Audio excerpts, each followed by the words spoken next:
একটা গ্রাম ছিল, যে গ্রামটা নাম ছিল শান্তিপুর। গ্রামটায় ছিল অনেকটাই শান্তি। হঠাৎ একদিন ওই গ্রামে ঢুকে একটি লীল মানুষ।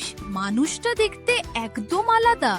সেই মানুষটা যে কোন গ্রামে প্রবেশ করলো, সবাই দেখে বলে, দেখ দেখ কেমন একটা মানুষ, দেখতে একদম অজোগ, এরকমও মানুষ হয় নাকি? তখন সেই নীল রঙের মানুষটা বলল, আমি কাউকে চিনি না এই গ্রামে, তোমরা কি আমার বন্ধু হবা? রাজু বলল, তোমার মতন নীল মানুষের সাথে বন্ধুত্ব করা যায়? তুমি তো দেখতে একদম অদ্ভুত। আমাদের বাড়ির লোক বকবে তোমার সাথে বন্ধুত্ব করলে, তুমি এখান থেকে চলে যাও।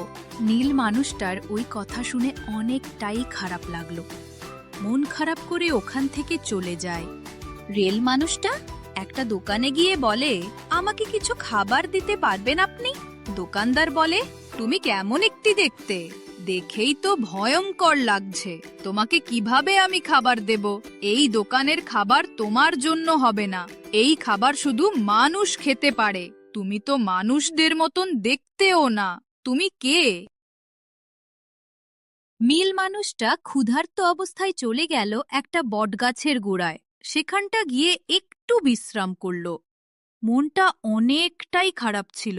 ওই নীল মানুষটার কি বা করবে, কারণ তাকে কেউ বন্ধু বানাতে চায় না, কারণ সে সবার ছাড়া আলাদা ছিল। দেখতে থাকলো, আমি কেন সবার ছাড়া আলাদা দেখতে? রেল মানুষটা গ্রাম ছেড়ে চলে গেল। পাশে একটি জঙ্গল দেখল। সেই জঙ্গলে একটি গাছের গোড়ায় বিশ্রাম ঘর ছিল। সেই বিশ্রাম ঘরে ওই জায়গায় বসে পড়ল।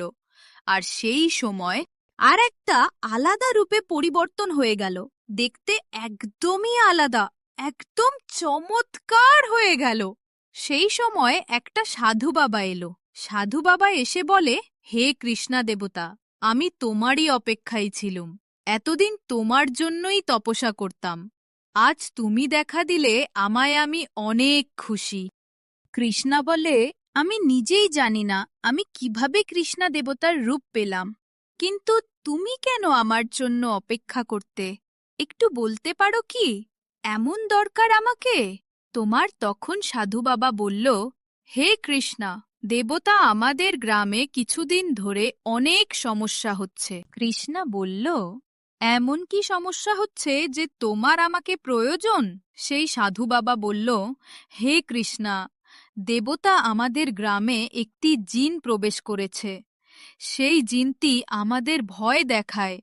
প্রতিদিন আমাদের গ্রামের প্রতিদিন কোন কোন মানুষ উধাও হয়ে যাচ্ছে।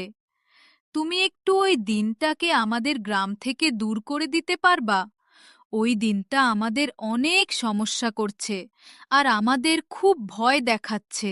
কৃষ্ণা বলল, এই ব্যাপার, তাহলে তো দেখতে হচ্ছে সেই দিনটাকে। চলো, আমাকে তোমাদের গ্রামে নিয়ে চলো। বাবা রওনা দিল কৃষ্ণাকে নিয়ে সেই গ্যারান্টি, যে গ্যারান্টি একটি জেইন প্রবেশ করত। যেতে যেতে কৃষ্ণার বাবা পৌঁছে গেল সেই গ্রামটি। কৃষ্ণা জিজ্ঞাসা করল, বাবা, এই গ্যারান্টি কি যেন প্রবেশ করে? বাবা বলল, হ্যাঁ, কিস না, এই গ্রামটি চীন প্রবেশ করে, কিন্তু ভয়ের কোনো কারণ নেই। কৃষ্ণা, হঠাৎ শুনলাম সেই দিনটা আমার উপরে তার রূপ ধারণ করেছে। কৃষ্ণা বলল, এটা কি বলছেন বাবা? বাবা বলল, তুই এখনো বুঝতে পারিসনি কৃষ্ণা? কৃষ্ণা বলল, আমি তো কিছুই বুঝতে পারছি না বাবা। বাবা বলল, তাহলে তুই এই দেখ সেই রূপ। তারপর কৃষ্ণা দেখে বাবা একটা ভয়ঙ্কর রূপে পরিবর্তন হয়ে গেছে। কৃষ্ণার আর বুঝতে দেরি হলো না। তারপর বাবা বলল, হে বালক, এই রূপটা পাওয়ার জন্য আমি বছরের পর বছর তপস্যা করতাম, আর তুই একদিনে এসে ওই বিছানায় বসে তুই মহান কৃষ্ণা রূপটা তুই লিয়ে নিলে। যেটা আমার পাওয়ার কথা ছিল সেইটা এক মানুষ বা লাখ নিয়ে যায়। তোর সাহস তো কম হয় না? তোকে আমি এই জায়গায় কেন